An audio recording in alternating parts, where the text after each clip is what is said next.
Lukas, ikapitong kabanata.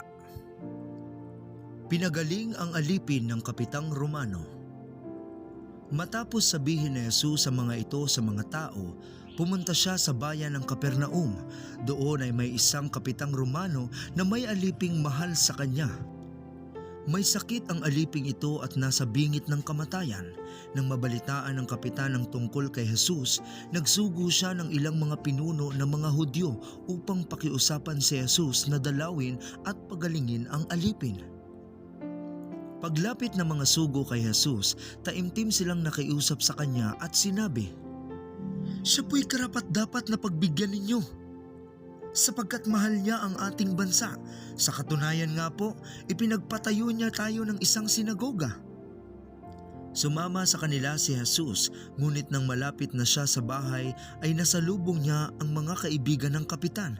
Sila ay sinugo ng kapitan upang ipasabi kay Jesus ang ganito, "Ginoo, huwag na po kayong mag-abala. Hindi po ako karapat-dapat na puntahan pa ninyo sa aking tahanan, ni hindi rin po ako karapat-dapat na humarap sa inyo. Ngunit magsalita lamang po kayo at gagaling na ang aking alipin. Ako po ay nasa ilalim ng mga nakakataas sa akin at may nasasakupan naman akong mga kawal. Kapag sinabi ko sa isa, pumunta ka roon, pumupunta siya. At kapag sinabi ko naman po sa isa, halika, siya'y lumalapit. Kapag sinabi ko po sa aking alipin, gawin mo ito, ginagawa niya iyon." Namangha si Jesus nang marinig ito, kaya't humarap siya sa napakaraming taong sumusunod sa kanya at sinabi, "Kahit na sa Israel ay hindi ako nakakita ng ganito kalaking pananampalataya."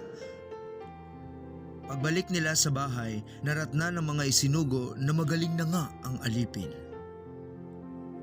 Muling binuhay ang anak ng isang biyuda. Pagkatapos nito, nagpunta naman si Jesus sa isang bayang tinatawag na Nain. Sumama sa kanya ang mga alagad at ang napakaraming tao. Nang malapit na siya sa pintuan ng bayan, may isang lalaking namatay na dala ng mga tao patungo sa libingan. Ito ay kaisa-isang anak na lalaki ng isang biyuda. Napakaraming tao mula sa bayan ang sumama upang makipaglibing. Nahabag ang Panginoon ng kanyang makita ang ina ng namatay, kaya't sinabi niya rito, "Huwag kang umiyak."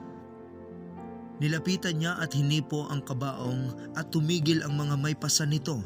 Sinabi niya, "Binata, sinasabi ko sa iyo, bumangon ka."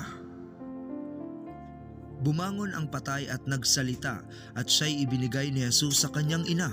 Natakot ang lahat at sila'y nagpuri sa Diyos. Sabi nila, "Dumating sa atin ang isang dakilang propeta. Dinalo ng Diyos ang kanyang bayan." At kumalat sa buong Judea at sa palibot na lupain ang balitang ito tungkol sa ginawa ni Jesus. Ang mga sugo ni Juan na tagapagbautismo.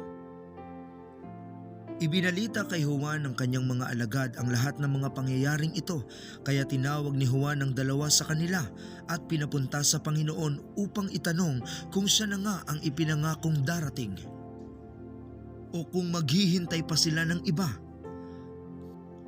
Pagdating doon, sinabi nila kay Jesus, "Pinapunta po kami dito ni Juan na tagapagbautismo upang itanong kung kayo na nga ang darating o maghihintay pa kami ng iba."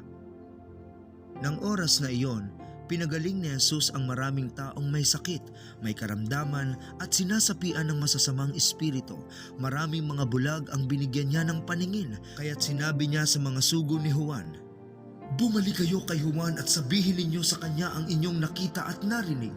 Nakakakita ang mga bulag, nakakalakad ang mga pilay, gumagaling at lumilinis ang mga ketongin, nakakarinig ang mga bingi, muling nabubuhay ang mga patay, at ipinapangaral sa mga duka ang magandang balita. Pinagpala ang taong hindi nag-aalinlangan sa akin." Pagkaalis ng mga sugo, nagsalita si Jesus sa mga tao tungkol kay Juan.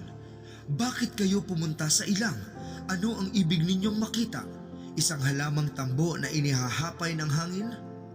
Ano nga ba ang inyong dinayo roon? Isang taong may magarang damit? Ang mga nagdaramit ng mamahalin at namumuhay sa karangyaan ay nasa palasyo ng mga hari. Ano nga ang inyong dinadayo? Isang propeta? Oo, At sinasabi ko sa inyo, siya'y higit pa sa isang propeta sapagkat si Juan ang tinutukoy ng kasulatan. Narito, ipinapadala ko ang aking sugo na mauuna sa iyo upang ihanda ang iyong daraanan. Sinasabi ko sa inyo, wala pang isinilang na mas dakila kaysa sa kanya. Ngunit mas dakila kay Juan ang pinakamababa sa kaharian ng Diyos.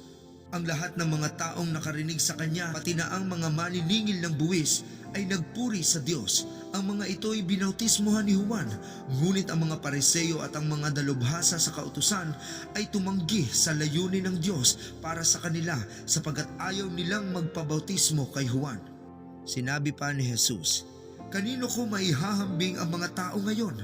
Ano ang nakakatulad nila? Ang katulad nila ay mga batang nakaupo sa palengke at sumisigaw sa kanilang mga kalaro. Tinugtugan namin kayo ng plauta, ngunit hindi kayo sumayaw. Umawit kami ng panaghoy, ngunit hindi kayo umiyak. Sapagkat nang dumating si Juan na tagapagbautismo, siya'y nag-aayuno at hindi umiinom ng alak. At ang sabi ninyo, sinasapian ng demonyo ang taong iyan. Nang dumating naman ang anak ng tao, siya'y kumakain at umiinom, ngunit sinabi naman ninyo, tingnan ninyo ang taong iyan, matakaw, lasenggo, at kaibigan ng mga maniningil ng buwis at ng mga makasalanan. Ngunit ang karunungan ng Diyos ay napapatunayang tama sa pamamagitan ng mga tumatanggap nito." Binuhusan ng pabango ang mga paa ni Jesus. Inanyayahan si Jesus ng isa sa mga Pariseo upang makasalo niya. Pumunta naman siya sa bahay nito at dumulog sa hapag. Sa bayang iyon ay may isang babaeng makasalanan. Nabalitaan niyang kumakain si Jesus sa bahay ng Pariseo, kaya't nagdala siya ng pabangong nasa sisidlang alabastro. Lumapit siya sa likuran ni Jesus sa gawing paanan. Umiiyak na binasa niya ng kanyang mga luha ang mga paa ni Jesus. Pinunasan niya ng kanyang sariling buhok, hinalikan at binuhusan ng pabango ang mga paa nito. Nang ito'y makita ng Pariseyong nag-anyaya kay Jesus, nasabi nito sa sarili, "Kung totoong propeta ang taong ito, dapat ay alam niya na ang babaeng umahawak sa kanyang paa ay isang makasalanan." Bilang tugon sa iniisip ni Simon, sinabi ni Jesus, "Simon, may sasabihin ako sa iyo." "Ano po iyon, Guro?" Sagot niya. Sinabi ni Jesus, "May 2 taong may utang sa isang nagpapahiram ng pera. 500 salaping pilak ang inutang ng isa at 50 salaping pilak naman ang sa ikalawa. Nang hindi sila makabayad, kapwa sila pinatawad. Ngayon, sino kaya sa kanila ang higit na magmamahal sa pinagkautangan?" Sumagot si Simon, "Sa palagay ko po'y ang pinatawad sa mas malaking utang." "Tama ang sagot mo," tugon ni Jesus. Nilingon niya ang babae at sinabi kay Simon, "Nakikita mo ba ang babaeng ito? Pumasok ako sa iyong bahay at hindi mo man lamang ako binigyan ng tubig para sa aking mga paa. Ngunit hinugasan niya ng luha ang aking mga paa at pinunasan ang mga ito ng sarili niyang buhok. Hindi mo ako hinalikan, ngunit siya, mula nang pumasok ay hindi tumigil ng kahalik sa aking mga paa. Hindi mo nilagyan ng langis ang aking ulo, subalit binuhusan niya ng pabango ang aking mga paa. Kaya't sinasabi ko sa iyo, malaki ang kanyang pagmamahal sapagkat maraming kasalanan ang pinatawad sa kanya, ngunit ang pinatawad ng kaunti ay kaunti rin ang pagmamahal." At sinabi niya sa babae, "Pinatawad na ang iyong mga kasalanan." At ang kanyang mga kasalo sa pagkain ay nagsimulang magtanong sa sarili, "Sino ba itong nangangahas na magpatawad ng kasalanan?" Ngunit sinabi ni Jesus sa babae, "Iniligtas ka ng iyong pananampalataya. Umuwi ka na."